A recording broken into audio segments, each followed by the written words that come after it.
ঘূর্ণিঝড় রেমালের প্রভাবে চট্টগ্রামের মহেশখালীতে ক্ষতিগ্রস্ত ভাসমান এলএনজি পুরোপুরি চালু হতে আরও অন্তত 10 দিন লাগবে। ফলে গ্যাসের সংকটের সমাধান এখনই হচ্ছে না।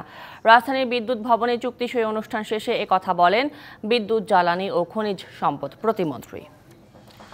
রাষ্ট্রযন্ত্র ব্যবহার করে ক্ষমতা টিকিয়ে রাখার চেষ্টা করছে সরকার, এমন মন্তব্য করেছেন জাতীয় পার্টির চেয়ারম্যান ও বিরোধী দলীয় নেতা জি.এম. কাদের।